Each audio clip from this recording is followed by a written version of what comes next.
is a huge, huge honor for me to be interviewing Jayme Amos. And I first actually, I know you've been in dentistry for a decade, but you know how I actually first heard about you is you started loading your podcast on Dental Town. Yep. And Dental Town's got 205,000 members and about 40,000 of them downloaded the app. And that's where I first saw you, and I started listening to your podcast, and it's an amazing podcast, and I've listened to several of them. Thanks. You've put up about 20 of them, haven't you? Yeah, maybe 1/100th of the volume that you put out. It's crazy how you're able to create so much really good content that's relevant. It's not just fluff, obviously. The stuff you put out there is fantastic. So thank you for having me. This is a real honor. Thank you. And I want you to know I paid Jayme to say that. In full disclosure, I emailed him $10 to say that. And I love your name, Jayme, because by the way, you have rocking hot teeth. I mean, those are just perfect teeth. But when I see the name Jayme Amos, I mean, when you're an old dentist, the first toothpaste was Amos and Andy with brush your teeth with Ipana, and they started the whole there was no hygienist, there was no hygiene department until a free enterprise toothpaste company started saying, hey, brush your teeth with Ipana. And they had these two Amos and Andy characters, and see your dentist twice a year. And it was because of that when dental insurance started, they thought, well, you're supposed to see your dentist twice a year. So it was just mass hypnosis from marketing. The whole America was told on television all day long to see your dentist twice a year. People started coming to the dentist twice a year for a checkup, and dentists started saying, I'm busy pulling teeth, making a denture. I don't have time for this idiot who wants a checkup. And so that was the invention of the hygiene department, someone to clean their teeth and do a checkup and all that, while we were busy doing real dentistry, which was extracting everybody's teeth and replacing it with plastic. And so I just assume that you're the grandson of Amos and Andy. I am actually the grandson of a gentleman named Eugene Amos who came from the hills of West Virginia, or as he calls it, the by God, West Virginia. And I still have family who lives in trailer homes and eats squirrel. So that's my real heritage, not toothpaste, but squirrel. Wow, well, I was born literally in a barn in Kansas. So I think there's not much difference between West Virginia and Kansas. They were just the best people, aren't they? Oh, they'll give you everything, even when they have nothing. They're just wonderful, the biggest-hearted people ever. And there's a lot of good family heritage there. Real honor to be there, but I'm glad Pop hopped a train to Philadelphia one day, because I think it's opened up some extra opportunities. And that's where you live, in Philadelphia? Yep, in the city of brotherly love. And I'll tell you what, that was my first turn off to dentistry. Philadelphia? When I got out of school and I started wanting to take, 300, 400, 500 hours of CE a year, and I was taking all these institutes, and you just smelled the elitism right out of the gate. And they're talking about, how there's A patients, B patients, C patients, D patients. My grandpa, all of his brothers, when they got their dentures, they thought they were horrible, threw them out, and they didn't even wear teeth. And they could eat almonds, corn on the cob, steak. They ate everything. They gummed it with their ridges, and you would go to these places, and it was actually some of these very elite deals, and they were telling you how you want to hang out with the right type of people, and they would describe the right type of people, and there was no one in my entire pedigree that fit their description. Wow. And then when they describe the C, D, and F patients that you want to get rid of, it was my entire family. And that's why, and then they would badmouth Glidewell because they were cheap lab. And it's like cheap. Southwest Airlines is the cheapest airline. And by the way, they're the only airline who's never had a plane fall out of the sky, because they only fly one plane. The secret to lower price is lower cost. And by having just one type of plane, a 737, they know all the parts, all the training. It's faster, it's cheaper, it's higher quality. And Jim Glidewell, I thought, was the person who made, by concentrating on his cost and doing everything faster and more efficient, more technology, he drove down the price of crowns so that my trailer trash, born in a barn pedigree from Kansas to your West Virginia, could have the freedom to afford dentistry. And man, so many dentists, they come to me with this great ideas, they want me to help them. And I say, does it pass the test? Is it going to make me do dentistry faster, easier, lower cost, and higher quality? And if you don't pass those four things, what's the old model? Point. Oh, I got this way to do it, and it's going to be twice as good, twice as expensive, and no one from your pedigree can afford it. So will you help me? I'm like, that's not American. That's king and queen bullshit. Go take that to somebody, to some dictator, king or queen. If you can't do dentistry and make a profit, McDonald's makes a profit. You don't have to be Ruth Chris. I'd rather own McDonald's than Ruth Chris any day of the year. I'd rather own Southwest Airlines than luxury airlines. And so and also when I look at the billionaires, one of the main thing billionaires all have in common is they come from poor, rural, poor. Yeah, watch Shark Tank, right? Everybody on Shark Tank has a story. Hell yeah. And his now father that I swept the floors, or this other guy built a business out of his college dorm room. That's what it's about, working your way up. And you can't take the Kansas barn hick out of me, because now that I'm a millionaire, my car is 2004, 117,000 miles. I own no jewelry. I don't own a watch. I seldom bathe or shower or use deodorant. I don't buy any high price clothes. Yeah, throw me a Whopper with cheese and a football game and I'm good. And I think it's funny. Every dentist I know that has a BMW or a Lexus is leasing it or has it financed for 7 years. And all the dentists that can buy it in cash are driving a truck with 200,000 miles on it. Yep. So enough about all that. Sorry, I interrupted my interview with you with that no, stupid it's good stuff. rant. I love it. It was your fault because your name was Amos. I mean, come on. I had to start with Amos Sandy. So tell them your story, because I'm embarrassed to say, and I hope this doesn't hurt your feelings, I wasn't aware of you until you started putting your podcast, and then I've listened to 20 of them, and I just thought, I got to get this guy on. Thanks. So tell us your story. Yeah, so I hope you're just listening to this on iTunes and not looking at the video on Dental Town or YouTube, because this guy is so handsome with his perfect teeth and his hair. If you're looking at his face next to my face, my God, you're gonna switch to iTunes today and only watch this. Only watch this on my own mother told me I had a face for radio.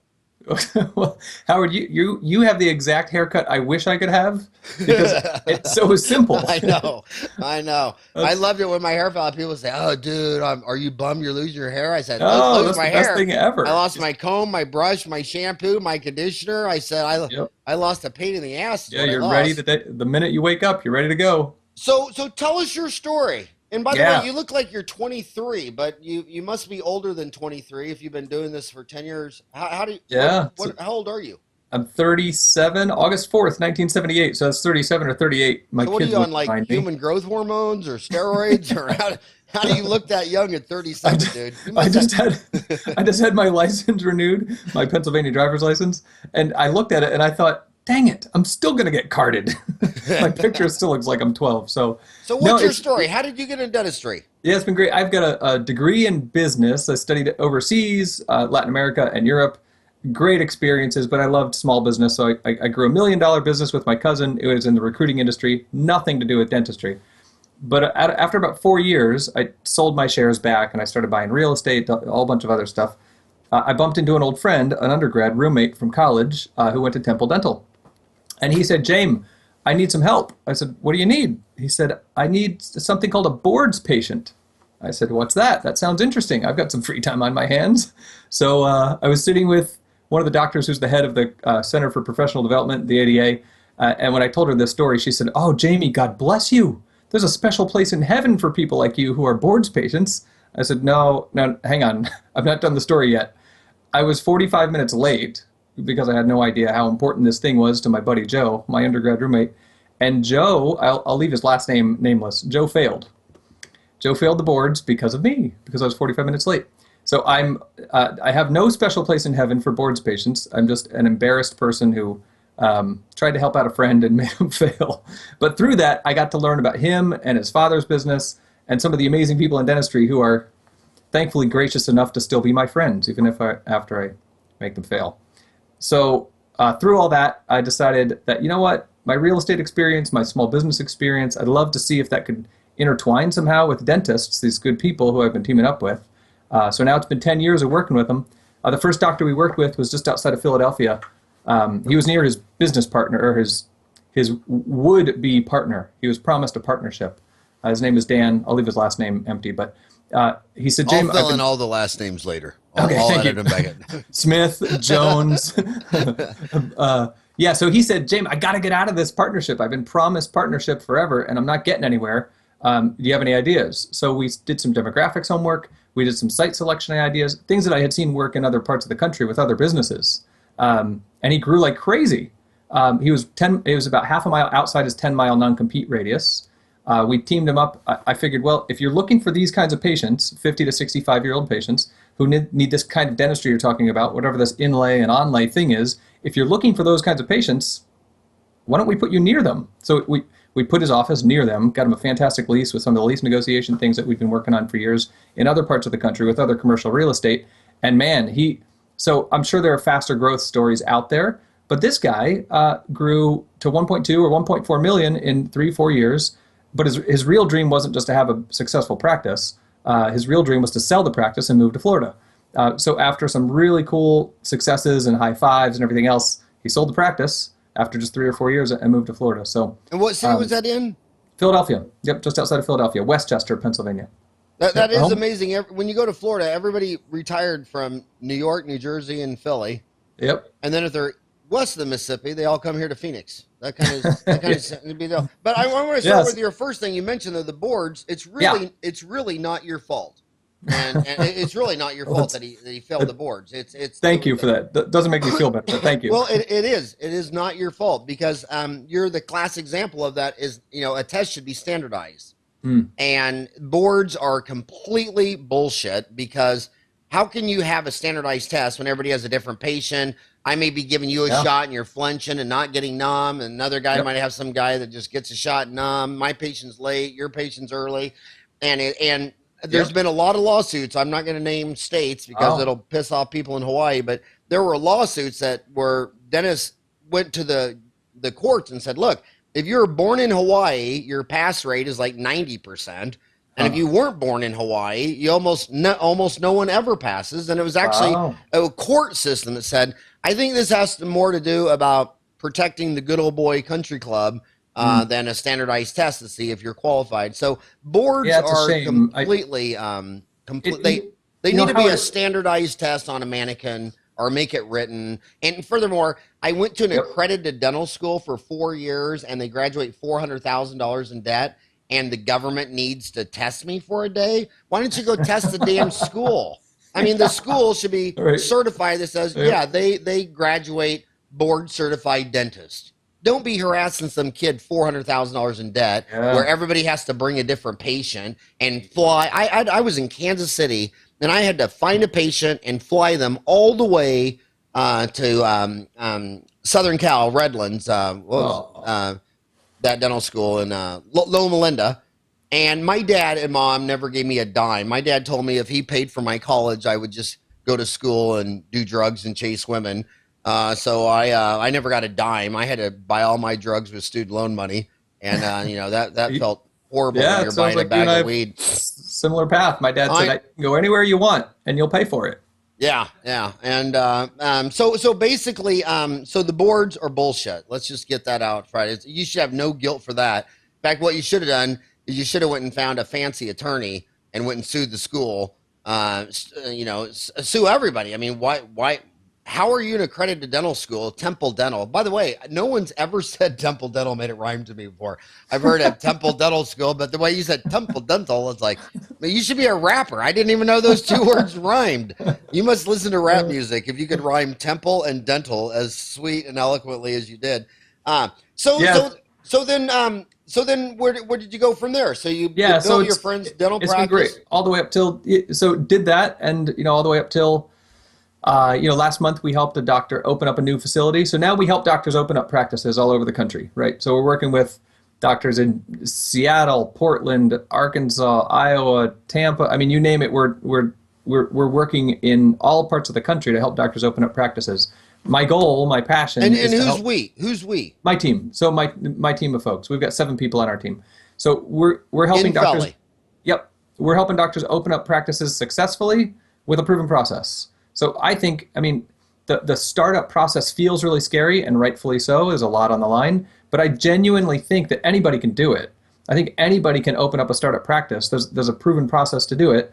And as long as you take specific actions to make good decisions on the front end, you can be successful. I kind of liken it to my, I like to mow my own lawn, right? I still ride my own tractor. I put in the headphones and I'd start going, and a couple hours later I'm done. But if I start in the back corner of the lawn and I look out a couple 100 feet, if I'm even 1 degree off, I end up 2 neighbors over, right? So that 1 degree of difference is something that I like to say it can sometimes be the differentiator between a practice that you open and a practice that succeeds.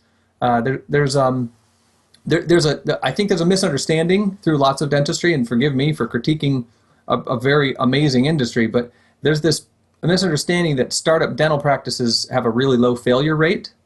They say that it's 0.5% of startup practices fail. Maybe that's true by somebody's measure, like a bank that is only looking at foreclosures, but I look at it and I say, well, maybe failure isn't being described right. If a doctor needs to work in somebody else's practice every year, even after he's opened up his startup practice, maybe that's a failure.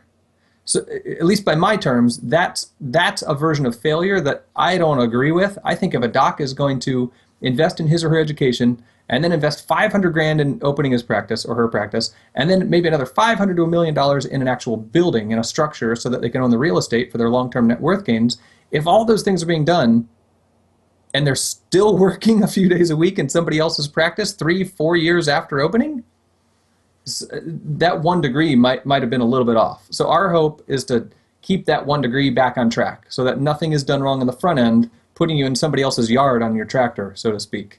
That's what we like doing. Okay, so let's talk specifics. So your website is www.howtoopenadentaloffice.com. Yep. It's the worst and the best URL ever. I would have added the word Spanky at the end. How to open a dental office, Spanky.com. So be specific. Yeah. How much does this cost? You're talking to thousands of dentists, and so they tend to be younger, so this should be your audience. So talk to them specifically. They go to this website. How much does it cost? There's probably, I bet you there's at least 1,000 dentists listening to this right now who are either juniors or seniors in dental school, or they've been out of school a couple of years and they're working at corporate, Indian Health Service, in the Navy, singing YMCA. They go to this website, howtoopenadentaloffice.com. How much does it cost? What do you do? What's your menu? Talk them through the whole process. Cool. Okay. Yeah, happy to. So I like rules of thumb. I like real simple, easy to remember rules of thumb. Ready? Rule of thumb number 1, 6 crowns. If you can produce 6 crowns in a month, you can afford a dental practice. Damn, you can afford a new startup dental practice. I did 6 crowns yesterday. Right. You probably do them in in an hour nowadays, right, with all your experience. But I think the fear of this big number and this big, scary startup practice thing can scare some people. It's possible with as little as 6 crowns a month. What's the math on that? Well, I'll bore you with the math because I have it memorized. It's $500,000 of a startup practice loan over a 20-year payback period at a 6% interest rate is $3,582.16, right? So $500,000, 20 years, 6%, it's 35, call it $3,600. In other words, it was $3,582 a month for 20 years. 3,582.16. Yep, for 20 years. So and their alimony payment will be $10,000 a month for 20 years. Just to plus put the that in BMW. perspective. So you're saying for 1/3 of an alimony payment, you could start a dental office. That is amazing. How awesome, right? So, but here's the thing. I mean, I figure when we're looking at something like that, affording it doesn't mean success, right? Affording something and succeeding at something are very different. I was just with a publicly traded big bank that does a lot of business dentistry, and I was speaking to their room of, I don't know, holds 100 people, so we're speaking to them, and on the top row, there's 3 people who keep peppering me with questions about banks and dentists who fail. And that group is called the Special Assets Division. There's 3 of them sitting up on the top ledge. And they're talking down during the presentation, hey, well, how do you, Special Assets Division, by the way, is the group that takes care of the foreclosed and the failing practices, the ones who are about to go bankrupt. And the irony is Special Assets Division, the acronym is SAD, right? So the Special Assets Division, they were asking questions like, well, Jayme, can your team help reverse this practice that's not getting enough new patients, a startup practice that's not thriving? My answer was maybe, but it's like shifting the momentum of a boulder coming down a mountain. It's not likely. The problem isn't now trying to fix the dilemma. The problem was before the practice even looked at where to open. So you might have seen, Howard, I wrote a book a few years ago called Choosing the Right Practice Location. It's a bestseller on Amazon. You can still get it on Amazon. What's the name of that? Choosing the Right Practice Location.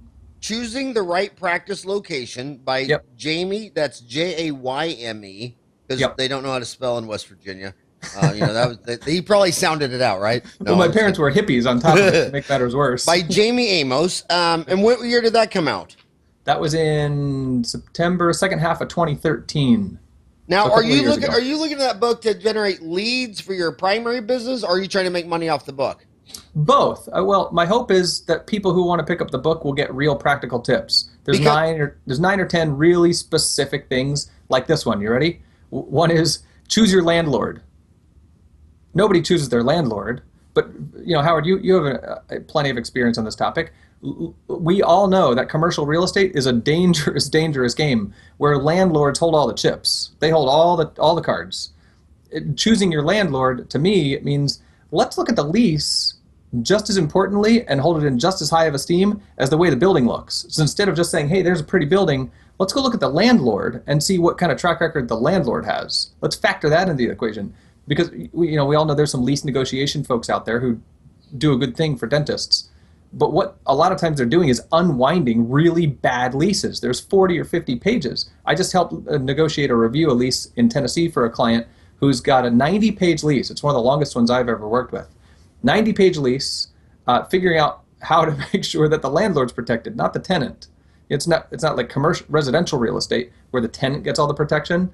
In commercial real estate, it's the landlord who gets all the protection.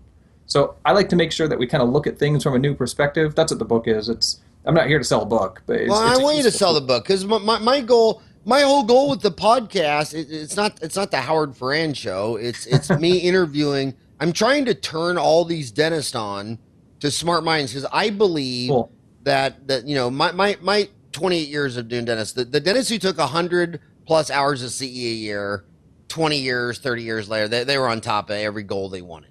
And the dentists who just weren't into CE, they just flustered their whole life. They had to invent the wheel. And my deal is, don't reinvent the wheel. Steal from the greatest minds. I mean, I follow all the Fortune 500. When they do something, I steal it and bring it to dentistry. Like the internet. I didn't invent the internet. I didn't invent any of this stuff.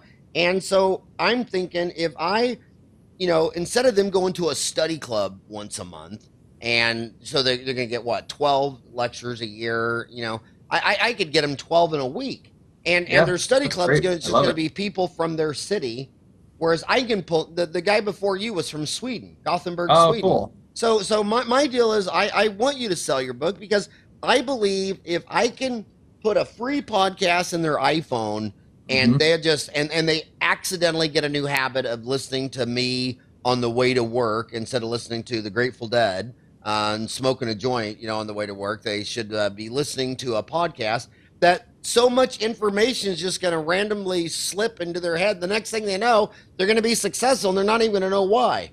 Well, but I'll be this proud, smiling grandpa on the rocking chair out front and saying, "I know why. I helped you a little bit. I nudged you a little bit in the right direction." So sell the shit out of your book. Sell it right now. How much is it? It's $67, so it's not a cheap book. So here's another perspective shifter that I think people could pick up without even buying the book. One is Starbucks, right? You said look at the Fortune 500 companies. What does Starbucks do when they go and look at a new facility or a new location? I know, because I've competed against them for certain spaces. Starbucks has a site selection team. They have a whole team of lawyers, accountants, attorneys, everybody who goes and helps select a plan that's in line with their business model. All right, now let's compare that to what dentists have done over the last 20, 30, 40 years. Hey, Uncle Vito, what do you think of this space? Hey, cotton roll guy, what do you think of this space, right? The power team for dentists has been a pretty small network of folks, where Starbucks, on the other hand, mind you, they invest maybe, $300,000 to open their facility, but dentists invest $500,000 on average to open up a new practice. Starbucks invests $300,000 and has a power team. Dentists invest 500 and rely on Uncle Vito. And what will Right? a Starbucks business do in that? What will their sales be for a year, and what will the dentist sales be for a year on I average? don't know, but it's usually not over 1 million. I mean, the average dental practice now in America, what's the ADA say? 850, 875, something like that. Oh, I thought it was much lower than that. I thought it was five. 750. I thought it was 500, and the net 145 is the last I saw. Am I wrong on that? I don't know if it's that's Find out yeah, and find out, and then sure. I'll interview me on your podcast, and we'll talk about every question we have. Okay. If you Yep. find out, you can interview me on your podcast, and it'd be an honor for me. And we'll Let me talk write about it down. But I thought they got the. Take I'm my trying pen. to get their I'm writing ADA that down. economist on. It's I forgot his name. It's Mark. It's kind of a strange last name, Mark something. Um, Let me see if I can find that real quick. Mark. Uh, I forgot. But anyway, they Well, here, let me throw another thing up. yeah. What if I'm trying to give as much really good stuff as I can Okay, to the okay. folks listening. Ready? Yeah. There's another sort of misunderstanding about dental demographics. The demographics that doctors use. A lot of docs are coming to our firm now. They'll find us online, or they'll read some of our articles, or they'll buy our book. They'll say, "Hey, I did some homework." Like a doctor in Texas we recently worked with. He said, "I'm in Texas. Did some homework on Google. I found this great place in Maryland. Your book says 1 to 2,000, right? One doctor, one dentist for every 2,000 patients in a given geography, right?" So he said, "I did some homework. This town in Maryland is amazing. I'm moving my family from Texas. It's one to 3,400." And I said, "Oh, That's nice. okay, that's pretty good." No, that's Well, damn good. But get this. So we unwound the numbers a little bit. We found, unfortunately, or thankfully, we found that that 1 to 3,400 ratio in that specific zip code where he was looking, the vast majority of the patients there were Medicaid recipients. Right. So, and that's fine, right? Those patients need to be served also. That's great. There are some dentists and some practices, that's who they want to serve. That's who they want to take care of. I think it was an eye-opener to this doc, and that's one of those kind of 1 degree shifts on the tractor that I was talking about. That's one of those 1 degree shifts where if you line it up just accidentally a little bit off kilter, you might end up in the SAD group, the SAD group. And that's what I'm trying to help avoid. That's what I'm trying to help stop. So that's what we call dangerous demographics, if that's helpful. I guess it's a little like fishing, right? You can go fishing in a pond, but everybody knows that the pond has to have fish. So that book, Choosing the Right Practice Location, it's Yep. $69 on Amazon, and it's mostly a demographic book about or how to find a location. Yep. Actually, here, I don't know if I was really planning on doing this, but Yeah. can I give you something cool for your audience? Hell yeah. All right, so it's $67. You can go there and get it on Amazon. I'm going to set up a link. It's It how should to have open been a $69. That's my favorite number. You know why?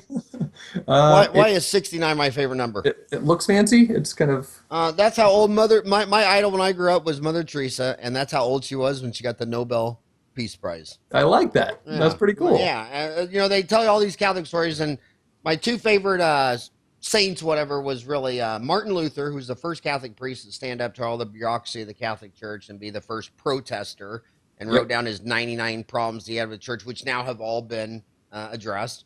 Yep. And but my favorite nun of all time was not the ones in my school spanking my hand with a ruler. It was actually Mother Teresa who just decided, I'm just going to work with the poorest of the poor. She was the coolest lady, and Yep. when she was 69 years old, they gave her the Nobel Peace Prize. But anyway, sorry to get on. Changed the world. So, She changed raise the world. price from 67 to 69 and say, Howard said so. I'll say Howard said choosing so. the right practice location. So I don't want to destroy my team's ability to fulfill this, but I'm going to have a website link ready for you. That's howtoopenadentaloffice.com/free. How's that? So a free plus shipping. So if people can help me offset the cost of shipping for listeners of your podcast, I'll have that shipped off so that they can get a free copy. Are you serious? You're giving them a free copy of your book? Yeah, I'll ask that they help pay for shipping, if that's okay. Well, you know what? Yes. I think you should do. I mean, everything is marketing, according to Fred Joyle, who a podcast interview released yesterday. And Cool. I think dentists have different behaviors. Some listen to podcasts, and I look at those and different ones went online CE. But we put up 530 online CE courses, and they've been viewed over 500,000 times. Woo. You should do an Wow. online CE course for an hour. call it after your book and have it I'd love to. so they could if they buy your course they'll get the book or this or that, and That'd when be you put up fun. an online C course, everyone that takes it, you get an email notification of the doctor's name and address of who took your course, so that it'd be leads for you. So Yeah, well, you that'd probably be get all awesome. these. Thanks. Yeah, yes. Seriously, Howard, it's an amazing honor to be able to speak to everybody like this. It's awesome. We in terms of leads, just so you know, we only work with 2 doctors per month, 2 new startups per month. With a team as small as ours, we never want to expand or extend ourselves too much. So I just want to put that cautionary thing out there. We don't want to pretend that we can help everybody. But when it's a good fit, when it's a really good match between us and the doctor's vision, that's important. This is kind of neat. Here's something that we give to our high-level consulting clients that maybe your audience could use. We spend a ton of time on part of the process called the ideal patient.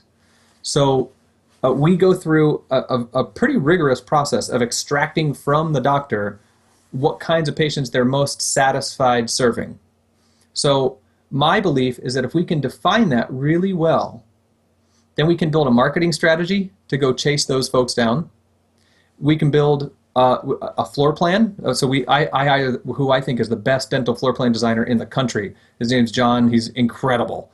But if we can create a floor plan that speaks to that ideal patient, and if we can create a marketing plan that goes and addresses those ideal patients to pull them in, and if we can wrap the whole practice culture around this ideal patient, I'm never going to promise you're going to have only your ideal patient in the practice, but you probably have a better likelihood of attracting them if we build it for that purpose. Even going back to the demographics part, right?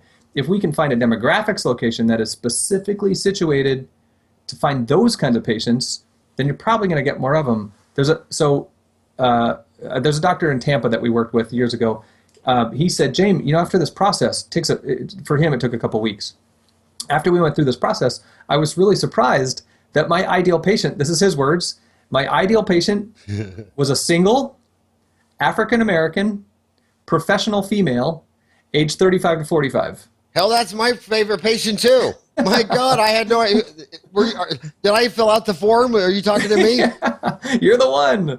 No, but there's a guy in Arkansas I work with now who said, Jayme, my ideal patient isn't actually a person. We went through and through and through.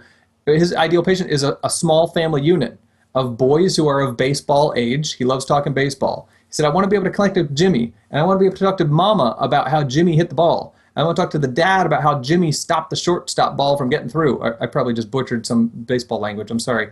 But you get the point. If we can reverse engineer the process to fit the doctor's vision, then we can probably avoid a lot of the problems that come up or the disappointments. Let's back up to where you started this conversation. That this guy, Yep. You helped your first client, and he built an office in Philly, but he really didn't want to practice there, and then he sold that and moved it. So now dentistry is fun because you can you can build up your office and sell it. There's corporates got a ton of cash. I mean, Heartland can just sit there and write you a check, in a minute. So talk about choosing the right location, because a lot of guys might be in their office 20 years and say, I really want to get the hell out of town and go to another town. So how do you find a good location? I mean, what are some low hanging fruit, or let's say you just walked out of dental school and you just walked out of dental school from Temple Dental. Yep. And Temple Dental. Temple Dental. And what is some of the first low hanging fruit to find out where to go? So rules of thumb, right? Rules of thumb. We're going to go 1 to 2,000. So we need 2,000 population for every one dentist. That's a real easy one. But be careful that you're not using bad data. Unfortunately, even some of the quote unquote good data online, like on Google, a lot of it's not. You get false positives. Be very careful, please. Don't just say, there's 1 to 2,000. I'm going to open up a practice there. Be careful, or you might end up like that doctor in Texas looking at a town full of Medicaid patients, which might not have worked long term for that guy. Could have taken 2 decades to unwind that. But that's one rule of thumb. Another rule of thumb is I'll set it up so you can get a free, we have a 13 stages guideline. It goes through the 13 specific steps to open a practice. From number 1 being your vision, number 2 being financing, and on and on and on, right? We'll go through them. I mean, go through Sure. something. Vision, I wonder financing. if I can show them. Can I show it on the screen? Is that okay? Oh, yeah. Boom. There. So there's 12 months across the bottom. Can you see that? I have your I picture, can see it. Skype picture there in the front of it. Sorry, I'll move that over. Okay, so on right here, the blue planning stage. So stages 1 is vision, stage 2, financing. We put financing in the beginning because if you can't get financing, unless you have Daddy Warbucks as your buddy, it's not going to happen for you. Stage 3 is demographics. So like we talked about, dangerous demographics, using the right rules of thumb. Stage 4 is site selection, right? So this is something that is crucial. Make sure you get the book or do a ton of research, interview as many people as possible, look at as many Fortune 500 case studies as possible, just like Howard's talking about.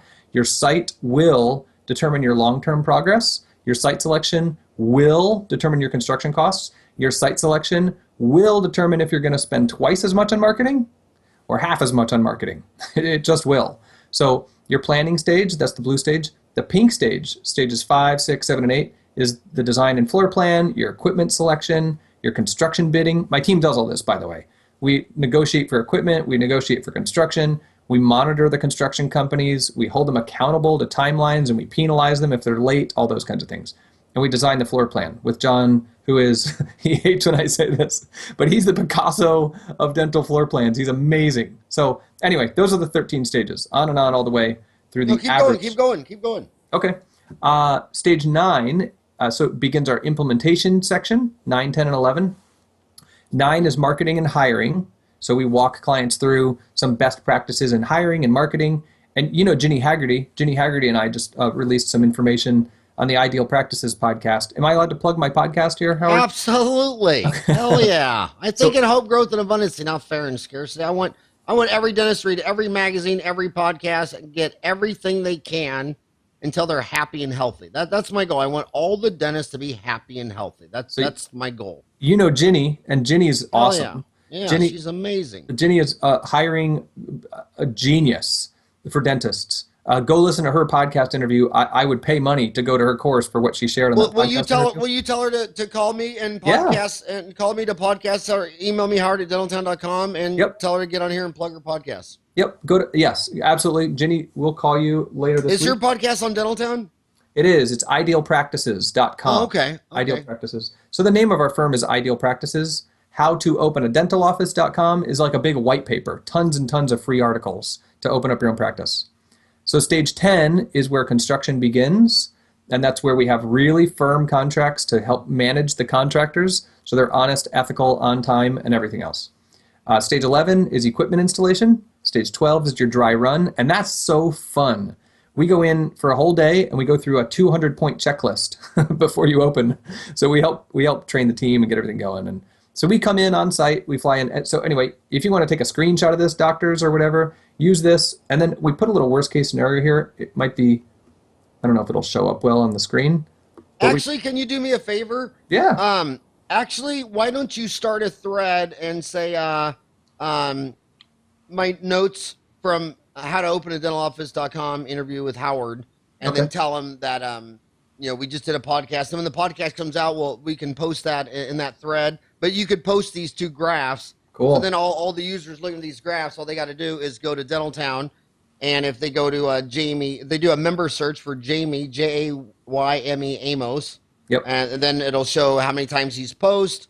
And I'm a big fan. You've got 79 blogs posted, 20 podcasts. Yep. And then it'll see your post. And so start a thread on this. Okay. So we have 3 in-person courses in Miami, Austin, and Vegas next year, where we're going to go through all the tips and tricks that we share with our high-level consulting clients.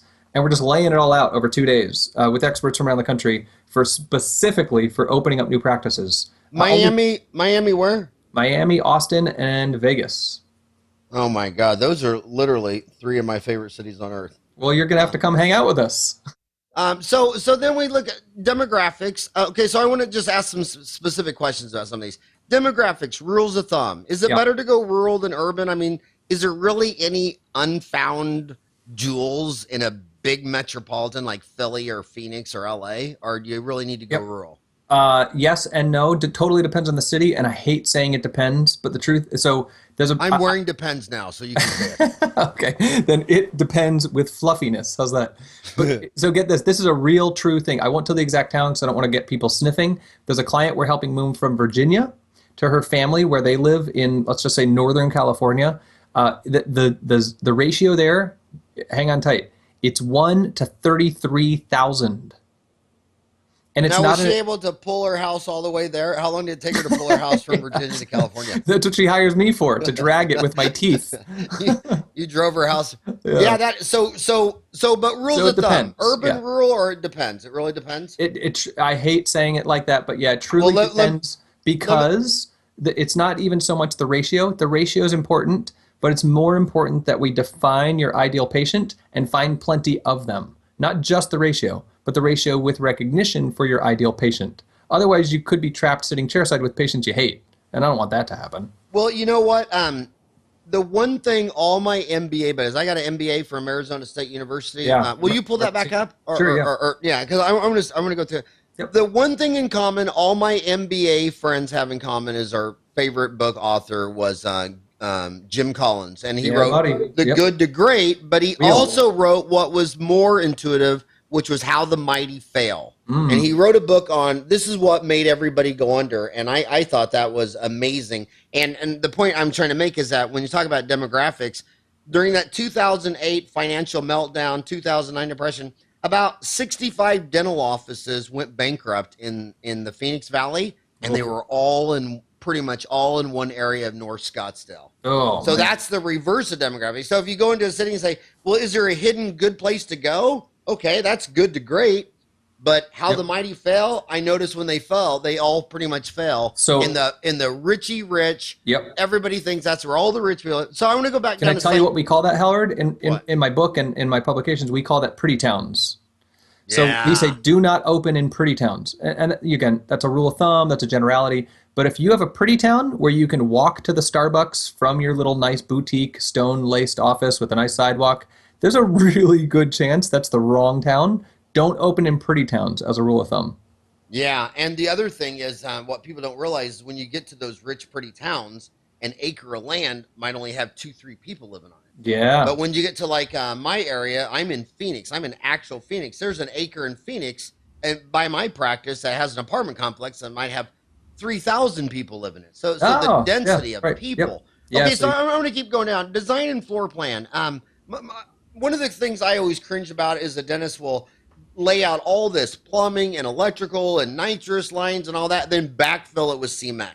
Yep. And then an old dog like me, I've seen all my friends, something happened 5-10 years down the later, and they had to come back in with jackhammers and start blasting this stuff out. Are we past pouring concrete over all of our lines, or is that not really an issue anymore? No, it's generally accepted and recommended to still pour concrete over the lines, which is why, if possible, we recommend finding a building with a basement. So a lot of times now we've been helping doctors open up practices where they own the real estate, even as a startup, with a $0 out of pocket structuring of the loans. And you might have, yes, you heard that right, $0 out of pocket to purchase the real estate and do the startup. In still more affordable than leasing space. Remember, £6 a month. Oh my gosh, you should do. I mean, I got into my dental office with no money down. I mean, getting into a house or a dental office with no money down is a no-brainer, but I think a lot of kids don't even think it's possible. You should do an online CE course. I would love how to start. Why don't you start? You know, it's all about, newspapers spend 25% of their space on headlines to get you to read the 25%, which is news, and then 50% is advertising. Yeah. Will you go back to that? I'm sorry, I keep going back to that. I keep showing my bozo face here. You're just showing off your face. You're so damn narcissistic. You want to make sure everyone sees that you're a Calvin Klein model. But yeah, anybody can get. If you started a course, how to get into a dental office with no money down, oh my God, that would explode. I'll do it. That'd be awesome. I would. And love whenever to. you put up an online C course, we pushed out to about 300,000 people digitally, Oh, dentists around cool. the world. Equipment selection. That's why I want to keep staring at your list instead of your pretty face. Yeah. Equipment selection. So what do you think about the big expensive equipment? Cerac, Dentsply, Sirona, that's about 140,000. CBCTs like from Carestream, that's like 100 grand. A laser from BioLace is 75 grand. What are your thoughts on all that expensive toys? I think. Any you like? Any you So, avoid? Any you recommend? Yes. Any you recommend? No. Yep. One of my clients in Iowa right now, he'll be laughing if he's listening to this because he's fighting me to get my permission for whatever it's worth. He's fighting us to get budget permission to go buy his CBCT, his cone beam machine, and his CEREC. He wants both, and I get it. But as a startup practice, people say cash is king. I actually kind of disagree with that. In a startup practice, cash is not king. Cash is the whole kingdom. Cash is everything and then some like that. in a startup practice. Oh, I love it. If you run out of cash in your startup practice, you're screwed.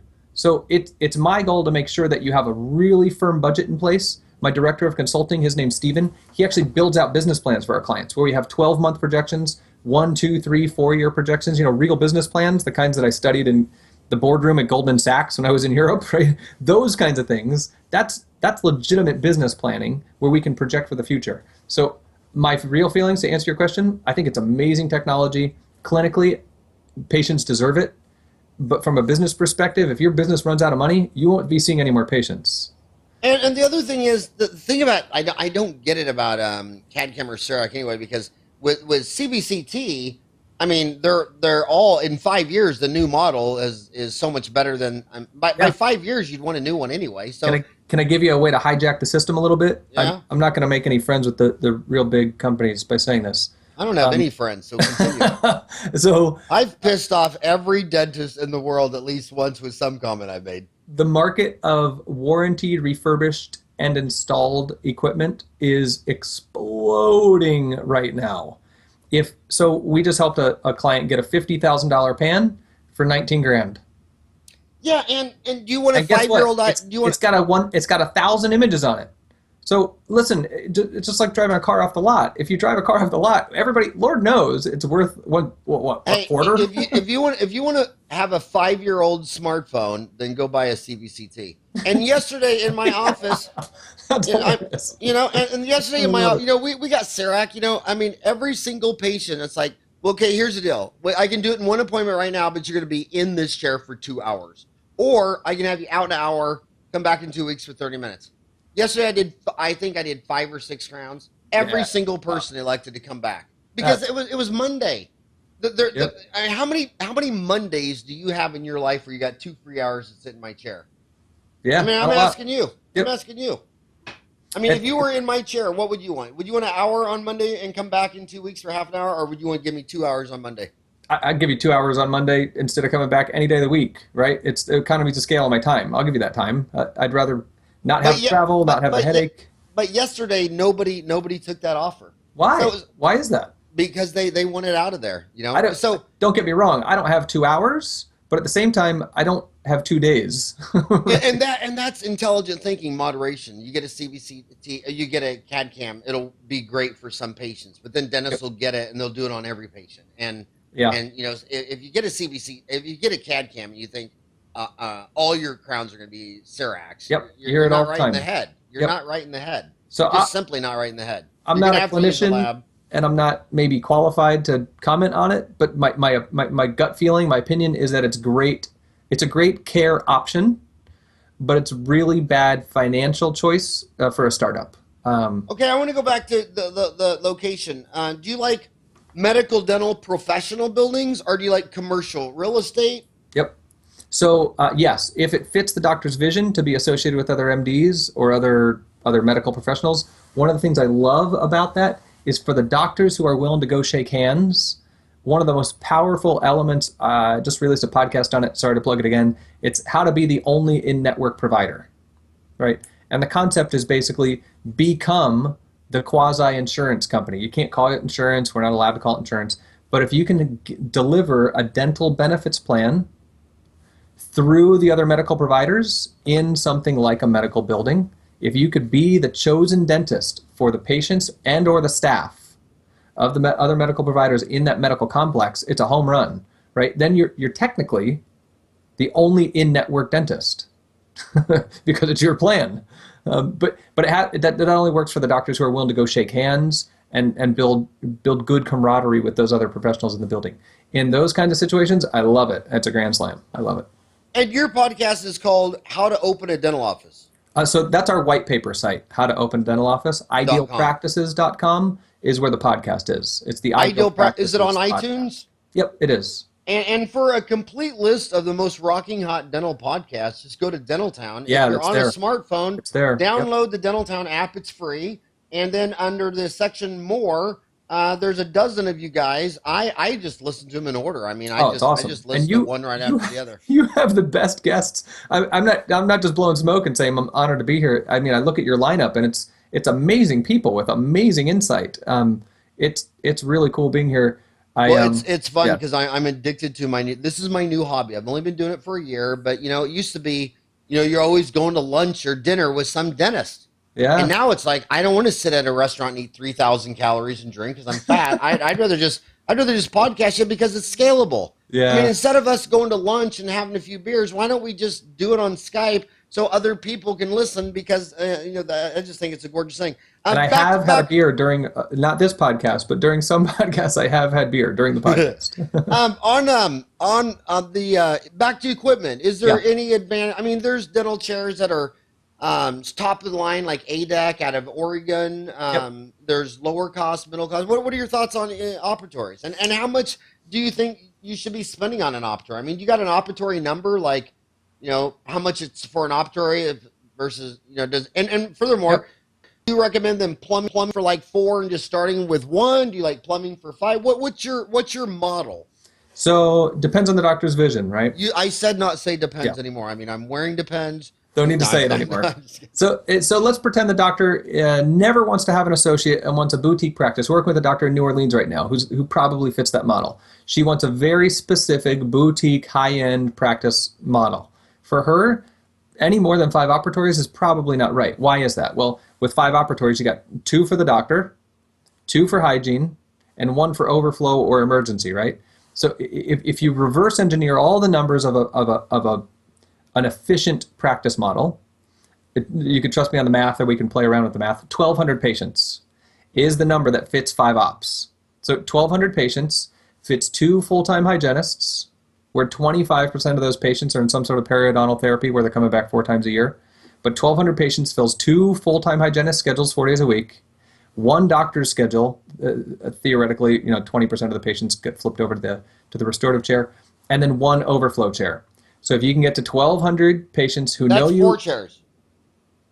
You said 2 hygienists, 1 dentist chair, then 1 overflow Oh, chair? 2 doctor chairs. So 2 columns Okay. of restorative, Okay. and then 1 2 doc. overflow. Yeah. Okay, and then 1 overflow or Yep. emergency? Overflow, emergency, whatever. Yeah, The emergency. extra chair. Okay. Yep. Okay. So for this doctor in New Orleans, for her, she doesn't need any more than 5. If she ever wants an associate, then I'd probably say that she needs 6, 7, or maybe even 8 chairs, depending on the kind of practice flow that she's going to want. But if you reverse engineer all the numbers, 1,200 patients will satisfy a 1 doctor, 5 chair practice. So if we're working with a startup, I would say if that's you, if you're like that doctor in New Orleans, if that's your vision, then this could be a possible path for you. Remember, starting with that 1 degree thing on the tractor, we want to make sure that we're perfectly in alignment with the long-term plans so we can go hit it, right? If we're doing that, I would say let's start with an amazing marketing strategy that appeals to the ideal patient. Let's build the facility and do the treatment planning. I'm sorry, create the treatment rooms, create the floor plans, so it's all appealing to her ideal patient. I would say equip 2 rooms. So 2 rooms, to answer your question, I would say 2 rooms of equipment, no more is needed. Why? Because we can call the dental company and have it there in like a week or 2 Right. weeks to get a new chair. Sometimes we'll say to get some cabinetry for that 3rd room if we anticipate really strong growth. There's a doctor in Virginia who we're working with right now. She just opened. She had 100 new patients on her opening day. Oh my God. So for her, that's awesome, right? That's powerful. We know she's going to need that 3rd room. She's got 8 rooms because of her vision, but we know she's going to need that 3rd room really soon. So that's fine. That's great. But to answer your question, I would say 2 rooms of equipment. And also to the chair. I mean, there's with chairs, there's Chevys, Pontiac, Olds, Buick, Mercedes-Benz, ADEX. Yep. What are your thoughts on the price segmentation of different chairs? I mean, So everybody loves the ADEC brand, and I get it. Without kind of saying yes or no about different brands, I would suggest prioritize the warranty. If possible, buy new. because the warranty can be stronger. There's a couple of brands with 5-year warranties that I really like, so you have no out-of-pocket costs. Name the brands. What do you mean? No. So Maris has a 5-year warranty. Pelton and Crane. Maris, Marris, Marus. Yep. Marus. Where are they out of? I think they're actually now part of the Pelton and Crane family. I'm not completely sure. Okay. Pelton and Crane is that owned by Danaher? Yep. Pelton and Crane Pelton and Crane Danaher. So they have a Maris line, Marus. Yep. It's kind of their the Lexus to the Toyota, right? Or the Toyota to the Lexus. That's my understanding. So while not being an equipment total expert, what we do is we put it out to bid. We help the doctor figure out the kinds of chairs they want, the kinds of chairs they're used to, and how they want to grow, and their budget. And then you like new with a 5-year warranty? I do, yeah. And what other brand? You said there were a couple. Yeah, there's SDI. SDI is a good one out there. SDI? Yep. Strategic Defense Initiative. That's the Ronald Reagan chair that comes from outer space. That's the Star Wars program, the laser missile. What does the SDI stand for? I don't know. And do you know where they're out of? Nope. Okay, and the reason I recommend ADEC is because it's spelled ADEK. Those are the 4 fat-soluble vitamins, and that's why I carry extra fat. So I have all kinds of AD. Well, plus they're a great brand. ADEC's a good brand, right? Actually, I just love I love the founder of that because it's such an American story where he goes to a small town of 10,000. I took me and my 4 boys there, and on one end is a bunch of pallets of like raw materials like beads of plastic and copper and whatever. And then 100 yards later, they're kicking out dental chairs at the end. And this guy's name is Ken. And I mean, it's just so romantic. It's an amazing story. Yeah. And he modeled it off of Henry Ford in that he's totally an engineer. Where Henry Ford, what most engineers were impressed about Henry Ford is that if your Model T broke down, and say it was the year, say 20 years later, but there was one that was down, abandoned in the creek in the farm from 20 years ago. You could go pull out of the part, and all the parts were interplaceable throughout his whole Model T. Henry Ford always wanted you to be able to interplace your parts. And with ADEC, they're most proud of that. A 25-year-old chair, you could steal a part from that and use it in a new chair. And they only had to make one modification in the whole history of their chair. That's crazy. And that was with the base plate. You know why? Because as America got so fat, sometimes you would lean back a patient and it wouldn't be balanced. So when the obesity finally took over, they had to make a much bigger, wider, heavier, fatter base plate. Wow. And I'm so proud of obesity because I'm 100% Irish, and McDonald's brothers were Irish. That was the only great thing Irish did in America is they brought McDonald's. They're the Irish brought obesity to America. Whoever said obesity was a bad thing? Look at all the positive outcomes here. This is great. ADEC's ADEC's a great brand. We have a lot of clients who choose ADEC, who buy ADEC, and love ADEC. But you like this Maris out of Pelton and Crane, and you said get new, get a 5-year warranty, get SDI, but you know the name of the chair of the SDI? No, I could look it up. We have an equipment. We have an equipment manager who takes care of that. All the questions to this. Start a post. And so it doesn't look self-serving, right? Howard wanted me to start this post. It's not self-serving. Put your charts. Here are some answers to the questions. I'd love for you to do a CE course mainly because I would love it. It's a different behavior. Some of these dentists do. When I look at dentists, some will only do a live course because like when I got out of school, I would buy I bought Carl Misch's textbook, and it was just a lot easier to buy his textbook and read it over a weekend than to go sit through all these hour lectures. Now, later I went back and did a 7 3-day weekend course and got my fellowship in missions. But I like reading. To me, that's the fastest way to devour information. So I'm looking at that. Some are readers, and the textbook industry is a big industry. Some will only do online CE. I think a lot of that's because they want their credit to get their FAGD, their MAGD. Okay. And some like podcasts, and podcast is a multitasking behavior.